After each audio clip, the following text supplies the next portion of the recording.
Oh, Good afternoon. I'm Sian Mallari, and I will conduct an interview about the comparison or familiar life profession of a guidance counselor as in textbook and questions about divisions. Wow. Okay. What are your questions? Let's begin with being a guidance counselor for 2 years and at the present, and you're currently taking your Master of Studies in Guidance Counseling. What do you think are the characteristics that a guidance counselor must possess? Okay. Based on my own experience, I think there are three main characteristics that a guidance counselor must possess. First, he or she should be friendly. If she could be the Miss Friendship to everyone, then do it. That's a good point or a good shot in a guidance and counseling setting. Second, she should be very, very approachable. Anyone who wants to talk with him or her, they should be dealt accordingly. And the third one, which is the most important one, is a guidance counselor must be a very good listener, an empathic, good listener. If you have to put your own shoes on the shoes of your clientele, then do it. And listening is the heart of guidance and counseling. Those are important.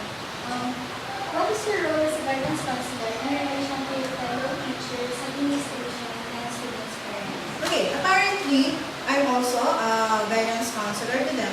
But when some conflicts and problems arises between these three groups of people, my role would become the mediator between them. Because as a guidance counselor, I have the responsibility to maintain the good rapport between these groups of people. And I have to make them understand that we are here. We do not have to make problems or to battle with each other, to make conflicts, but to support and help each other for the betterment of their students and their children. I have seen in some situations that the guidance counselor faces conflicts between his or her ethical standards and school policies. How do you handle this kind of conflict? Conflicts are everywhere. And yes, you're right. Sometimes our own beliefs are against the beliefs of the school administration or to the school policies that we are imposing. But then again, as a guidance counselor, I have come to realize that the school, doing the school policies and all the regulations and all the school rules, and me as a guidance counselor have the same goal. And that is to serve better and to guide the students to become any person they want to be. And we have the same goal. That's why sometimes we just compromising things so as to resolve some conflicts and problems that we have based on our own beliefs. Last time I have seen in a Filipino show was a scenario that showed cheating among students. And I know this is a very common issue, right? Yes. In your setup, how do you deal with this issue? Cheating is one of the most unfavorable behavior that we cannot undo easily in an institution.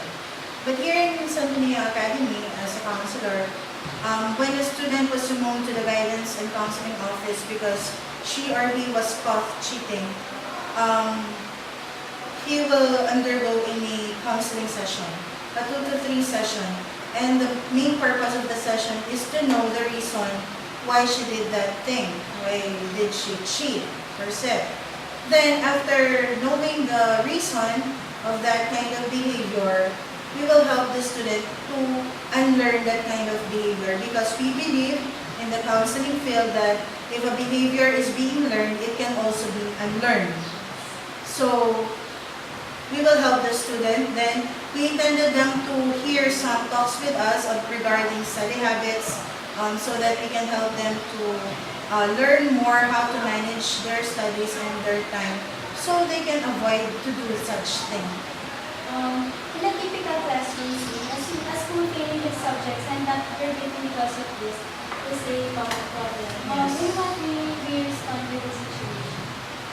So as our graduating students, we are very conscious, and we always observe them of how they will perform in their academic classes and how they react to some situations or act in some situations.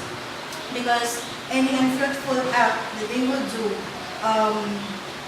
would be dealt properly, and sometimes it could be the main reason why they will not graduate in the ano. But we're not just focusing to them. As a school guidance, we're focusing on the whole student of Santo Niño Academy, and as a guidance counselor also, I'm bombarding them with different kinds of programs, modules, seminars that could help them alleviate their being holistically. Because our aim is to help them to understand their personalities and how to face the problems that they are in this institution. Next is, in some movies that I have watched, bullying and fighting are always involved, particularly in this generation.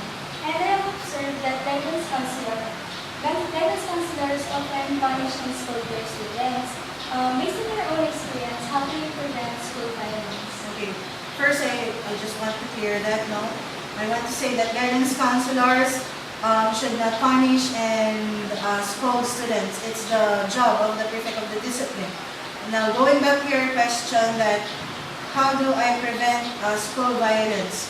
If a student was referred by a teacher to the guidance and counseling office because he or she was involved in a bullying or fist fighting scenario, I encourage the student to join different organizations that we have here at school, where they can really express their feelings, because sometimes bullying and fist fightings are the result of unexpressed feelings that they have.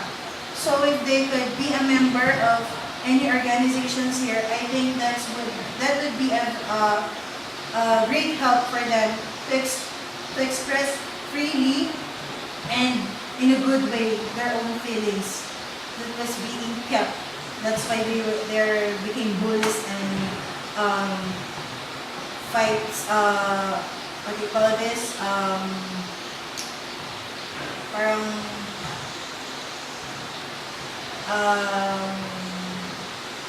like that, the causes of the fights.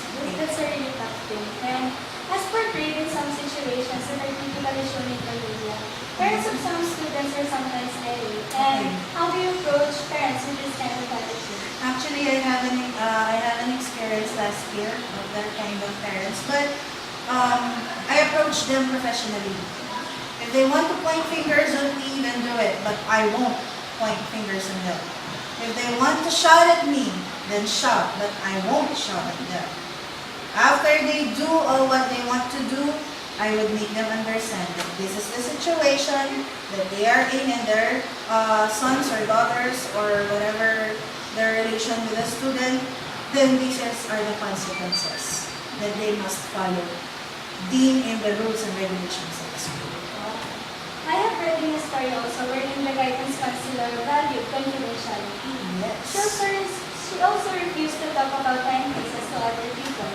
Are there some tips or information that you are not allowed to share to others that students share with? Yes, and you're right that we really value confidentiality, because if you will look at the ethical standards of all the guidance counselors all around the world, the number one rule in the ethical standards is confidentiality, because we believe that confidentiality is the main foundation of trust between us counselors and our clientele or the students.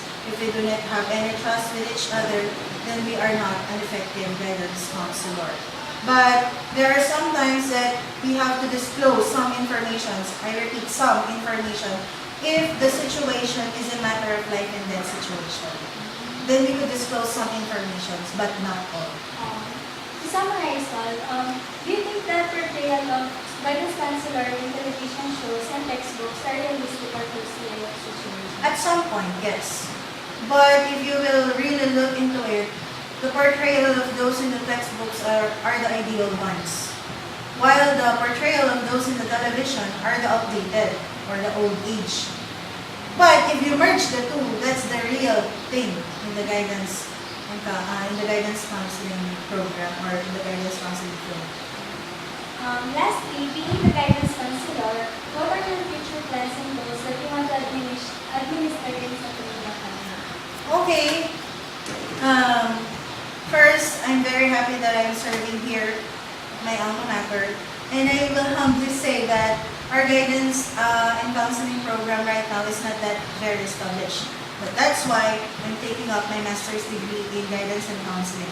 Because I want to construct a very comprehensive guidance program enable for us to help the students to attain their goals. Because I believe that guidance and counseling office or a program in the guidance and counseling field is one of the great ingredient for a student to aim whatever he or she wants to aim in their life.